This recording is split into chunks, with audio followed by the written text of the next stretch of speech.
Hi, everyone. Welcome to this year's edition of Polka Defiance. My name's Dylan Love. I'll be your host and MC for the next couple of hours for today's event. I think we're going to learn a lot together. I know I already have. We've got so much crypto and DeFi brainpower under one virtual roof here. It's honestly just stunning. So I want to thank Alex in particular for inviting me to help facilitate today's event. Right now, we're going to get a series of lightning talks going on, and we're going to bring up Interlay CEO and co-founder Alexei Zamyatin up first. But before we do that, I want to remind our audience, there's now more than 800 of you watching in Crowdcast. If you have questions for any of the speakers you're seeing today, just drop them in the chat and we will read them out loud and get those questions answered. We'll be monitoring the chat closely, so please drop your questions for the people on stage there. With that said, let's bring up Alexei to get this conversation started. I'll see you guys after that.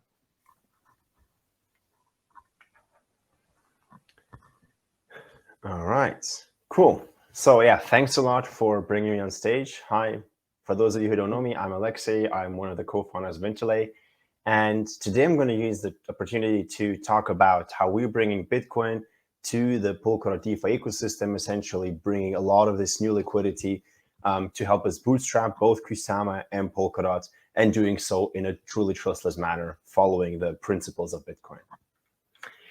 Now, before we dive in, I want to briefly talk about the vision of Interlay and interoperability.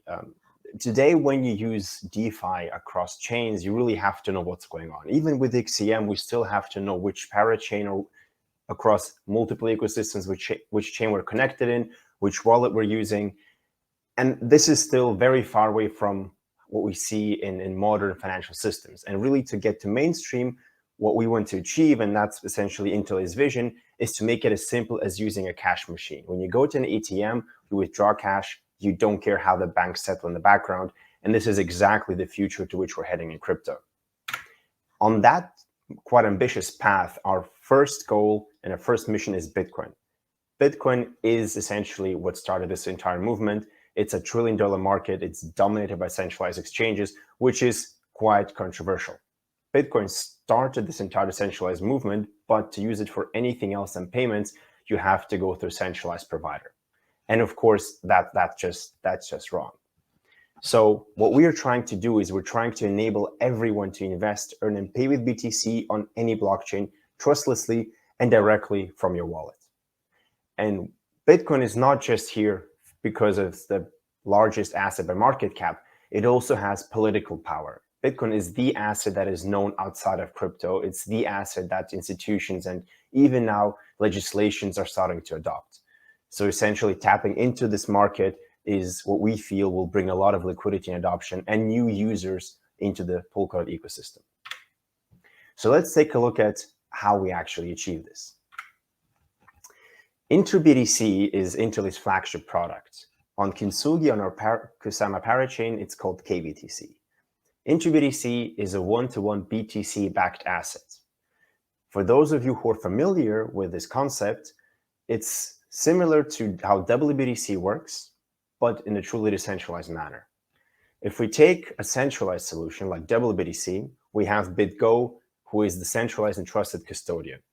When you use them, you have to give BitGo your Bitcoin, and they will mint you WBTC on Ethereum. And you have to trust them that they will not steal or lose your Bitcoin and that they will actually allow you to get it back. And you have to go through KYC.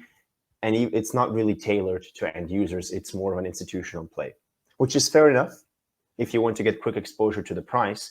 But if you're a long-term DeFi holder, a protocol that allows BTC as collateral, you really don't want to rely on a centralized custodian because the chain is only as strong as the weakest link.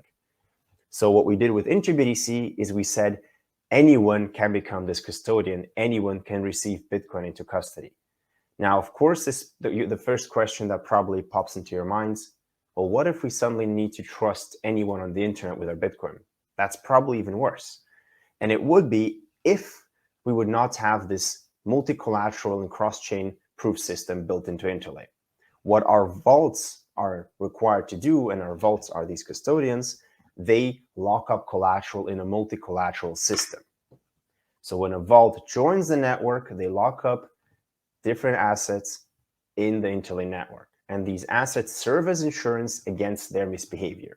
So when you as a user come to the Interlay parachain and you want to mint interBTC, you select one or multiple vaults, you deposit BTC, and this locks up their collateral. And in return, you receive interBTC or short IBTC. And while this BTC is locked physically in the Bitcoin chain, you can use Inter or IBTC on any DeFi application. Freely, you can move it wherever you want to and use it however you want. When you want to go back, you have two potential outcomes. The good outcome, for which we all of course hope, is that you return the interBTC to the system. The system instructs the vaults to return Bitcoin to you. Vaults do that, everyone behaves correctly, you get your Bitcoin back, the vault gets its collateral back. However, should something go wrong, and things we know sometimes do go wrong, if the vault does not return the BTC to the user is reimbursed. So you, as an interBTC holder, have the guarantee that you will get your collateral back or you'll get the Bitcoin back. So in summary, what does this mean? interBTC is secure because it's radically open. Anyone can become a vault. It's censorship resistant by design, and it's governed by the decentralized system from day one. No single entity in Interlay or Kintsugi has enough voting power to change the course of the system by itself. We need the majority of people to vote. And we've really paid attention to making sure that no single person or entity, either us or investors or any third party, actually can have a majority. And then the most interesting property is the secured by insurance. As mentioned, if the vault does not return the Bitcoin to you, you will be reimbursed in collateral. So that's essentially the best possible guarantee that you have on the market today. And think about it. We insure our phones, our cars, our dollars are insured in the bank, but so far, if you put your BTC in an exchange, you have zero remedy, no guarantees whatsoever. And essentially, this is exactly what we change. We move to an ecosystem where, just like in DeFi, we work with over-collateralization and make sure that you don't have to trust anyone. And of course, a side note, this has been audited by now 4 times. It's based on top-tier peer-reviewed research that we published back in 2018. We've gone through multiple conferences on Bitcoin, Ethereum, Polkadot.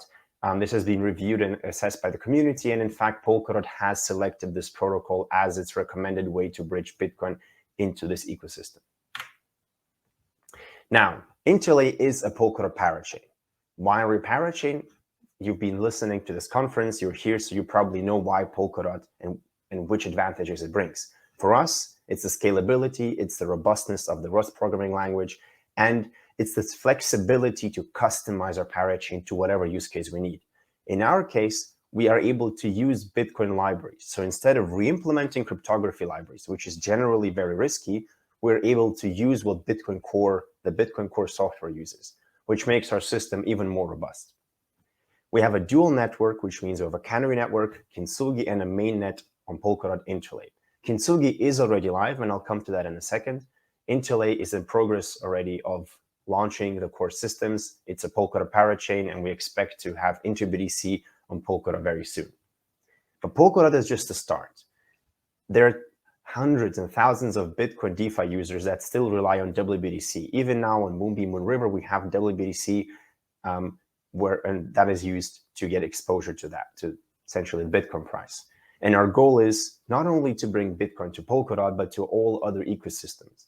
Because in the end, this is the way that we feel that we can enable more users outside of the current crypto community who first probably will enter through Bitcoin, how we can bring them into DeFi and basically help them access and decentralize their personal finance. So in summary, for you as a user, the unique value proposition of interBTC is essentially HODL, or hold and earn. And why is that the case? It's the case because we built an algorithmic stablecoin. interBTC is essentially what DAI is to the dollar, but we are this to Bitcoin. It's an algorithmic stablecoin pegged and physically redeemable for BTC. And this allows you to hold Bitcoin in a decentralized custody network with full insurance. So if you're not sure how to handle a hardware wallet, and you don't want to use a centralized exchange, and you don't want to pay thousands of dollars to a professional custodian, you just mint interBTC, and you know that your Bitcoin is insured. You don't even have to do anything with interBTC. You can just say, I'm just going to hold it that way, and it's a custody solution. You only have to manage one wallet for the meantime. You only have to worry about one set of keys, and you know that if the counterparty loses your Bitcoin, you'll be reimbursed. And on the other hand, once you're in the system, you can now easily earn on this BTC. You can pay merchants, you can trade in AMMs, you can lend, borrow, and invest into DeFi protocols within 1 or 2 clicks. And what is not on this slide, Interlay is becoming the main onboarding mechanism into Kusama DeFi with Kintsugi at the moment that does not require an exchange. From experience, we know that it's sometimes hard to source specific DeFi assets to pay for fees and to onboard in a specific ecosystem. And you typically have to find and go through different exchanges to be able to get this. With Interlay, with KBTC on Kintsugi or interBTC on Interlay, you can just get Bitcoin, which you can find on every single crypto exchange, mint, and then trade it against any DeFi app you want. And this allows you to onboard very easily into these ecosystems and to avoid searching and trying to go through different crypto exchanges, which not all are reliable, especially in newer ecosystems and with newer assets that are potentially not listed on the trustworthy exchanges. Now, in consideration of time, I'll skip over the slide. This deck is available. You can find all the information at docs.interlay.io. But what I like to do here is provide the USD stablecoin analogy when comparing us to other BTC assets. WBTC and RMBTC are the equivalents of USDC and USDT. They're centralized. No matter what they say, they're centralized, and you have to trust them. And it may be fine because BitGo is a reputable company, but it's not in the spirit of DeFi. DBTC actually tried to build a decentralized system. Unfortunately, they ran into some issues with early liquidations, only using ETH as collateral, the very, very high costs on Ethereum, and some other design issues that arise from them pivoting and trying to use the privacy part with the bridge. interBTC is the equivalent of multi-collateral DAI. And the argument is, well, why do people use DAI? They use DAI because it's decentralized. Why will people use interBTC? Because it's decentralized and does not require you to trust in third parties that may disappear or lose or have their BTC seized due to regulatory issues. Now, let's talk about vaults, which are the core of the system. As a vault, if you want to become one, you have a few responsibilities. You put up capital as collateral insurance. This protects others against your misbehavior. You receive custody of BTC, and you need to make sure, of course, that you don't lose that. And when you're requested, you must return the BTC to one or more users. And while you're in the system, you do absorb some of the collateralization risk because your collateral is balanced against the price of BTC. And of course, in case of extreme price fluctuations, there may be liquidations. But essentially, this is what our system tries to prevent. It's a stablecoin-like system, similar to MakerDAO's DAI, that balances the pool of collateral assets against the value of BTC. So these risks are essentially the same as with stablecoins, with the difference that you do have this cross-chain aspect where Bitcoin is involved across chains. In return, vaults are paid block rewards in the native governance asset. They earn rewards in interBTC and KBTC, so getting exposure to Bitcoin itself, earn rewards for participating actively in the protocol, liquidating other participants, and earning in the different collateral assets, which can be KSM, USDC, LKSM, other L1 assets, DAI, and so on. And last but not least, what's happening over the next weeks is we're going to integrate liquid staking assets. So you'll be able to stake your KSM or DOT and then use that liquid staking asset as collateral to run a vault, essentially earning in 2 different protocols, earning staking rewards on Kusama and Polkadot, and essentially securing the network, and at the same time securing the Interlay BTC bridge into this ecosystem and earning rewards here. Now, of course, it is a decentralized network and it is governed by a digital asset, a governance token. On this slide, you see Kint. This is for Kintsugi, but this is the same case for Interlay. The main purpose of the governance assets are governance. We have a curve-like system. For those of you who are not familiar, this means to participate in governance, you stake your tokens. The longer you stake them, the more voting power you have and the more rewards you will receive from staking. Why is this relevant? It is our vision and view on this that the longer you have a stake in the system, the more voting power you should have. Why? Because this prevents attacks where somebody buys up assets, goes into the system, makes a malicious vote, and then sells the tokens right after the vote passes, avoiding the implications of the negative governance decision. And we've seen this, and we've seen big funds and other players do this even with big protocols. And hence, we feel that if somebody participates in governance and they want to have a bigger vote, they have to stick around and they'll have to bear the consequences of whatever decision they make. And this makes our system quite robust. On Kintsugi, we see actually that about 50% of the circulating supply is actually already staked. And the average staking duration is 68 weeks. So we can see that a lot of people are actually very actively interested in securing the system. Other utilities are, of course, transaction fees. We are adding Kint and we'll be adding Inter as the collateral asset. So this makes it similar to the synthetics token, right? So you can use Inter and Kint as collateral to run the vault. And last but not least, we are introducing and looking to introduce a premium feature set for Inter and Kint stakers. How will this work? Right now, you have certain insurance and liquidation rates.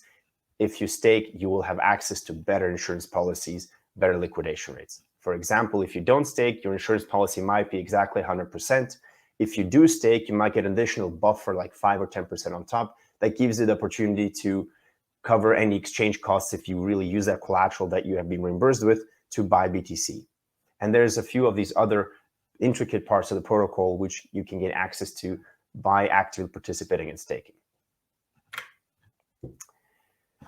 Right, so vault responsibilities. I'll skip over this one, but in short, what you need to do is you need to run a Bitcoin full nodes, but actually we're already working in a light client version, so this will put down the hardware requirements here to essentially a few hundred megabytes, and that's it. The Vault client that we provide is open source. It's implemented in Rust. It has been audited. You can, of course, use that or run your own. You can do it manually. I would not recommend that. Our recommendation right now, because the system is still early, is that you have at least some sysadmin or DevOps experience. But your main responsibilities are to make sure that you can configure your server correctly, fulfill redeem requests on time, and maintain collateral levels. Now, for those of you who don't want to do that, who feel that they don't have the technical capacity or time to run the vault themselves, what we're working on is to have vaults as a service. We're working on this validator delegator model where you'll have infrastructure providers who allow you to spin up vaults on their servers, and you just worry about providing the capital and maintaining the collateral rates. And this will, of course, allow you to spin up a vault within a few clicks and will make this onboarding much easier.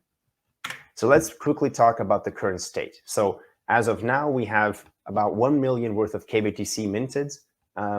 Just today, we've seen a huge surge of KBTC entering the system.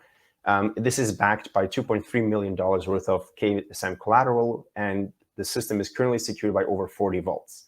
Given that this is a canary network and very early software, and we launched essentially about 3 weeks ago, we're quite happy with the progress. We've started increasing the collateral ceilings, allowing more and more collateral to enter the system. And we already have 2 first integrations. We have a KBTC WBTC stable pool on SolarBeam. We have a KBTC and AUSD pool on Karura. And obviously, as you can imagine, there's many more coming over the next weeks. And we're working essentially in discussions with all major parachains, trying to figure out how we can bring BTC to those who really need it as fast as possible. Now, let's take a look at the next collateral assets. Right now, we have KSM as the main collateral asset securing the user's Bitcoin. Why KSM? Because it's the most liquid asset on Kusama. And this is very important for stability and liquidations. Next, we're adding USDC. We're adding this through Moonriver's Ethereum bridge.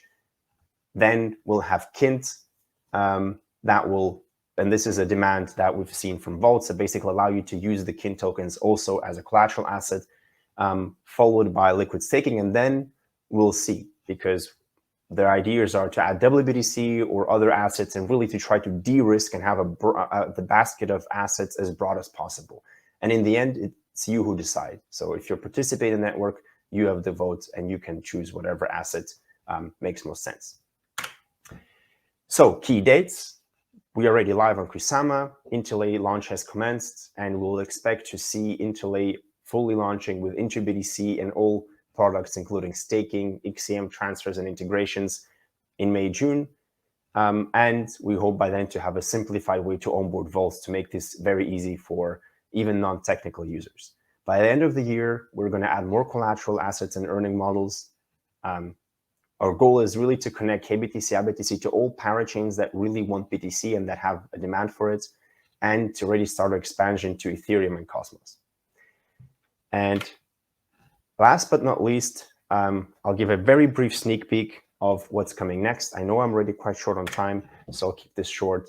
But essentially, we are working to construct vaults as decentralized BTC banks. What does this mean? Right now, vaults have Bitcoin on the Bitcoin chain locked, and they have collateral locked in Polkadot, and that's not being used. But of course, it would make sense to use these assets and allow vaults to borrow and trade these assets within our system. And we found a way how to do this. And basically, I recommend you to check out our blogs and see what's coming next. But the idea is that each of these vaults becomes a small prime brokerage, a small decentralized bank, which can use the assets that they provide as collateral or the BTC they receive from users for borrowing and lending and further increase their utility. And last but not least, a very small, short sneak peek of a new protocol that we recently released. interBTC is the most secure way to bridge Bitcoin into DeFi today. However, it is still custodial. It is decentralized custody, it is insured, it's the best you can get, but our vision was always to make it non-custodial.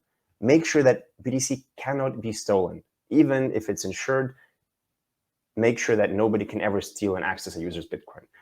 And with the new XCC protocol that we released recently, in fact, I think 2.5-3 weeks ago at Bitcoin Miami, we made a major step in this direction. How does it work? Without going into details, we combine commit chains. Yes, it's the stuff that Ethereum at layer 2 protocols use, with some Bitcoin script magic. And you can check out the Cointelegraph article there. And also it links to the paper that we've released. The goal is to have this ready by the end of the year and ship it together with the first integration, either of libraries or wallets that allow you to earn BTC directly from the wallet without losing custody.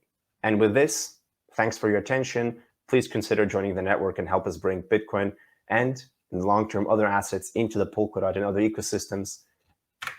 And thanks so much for your attention.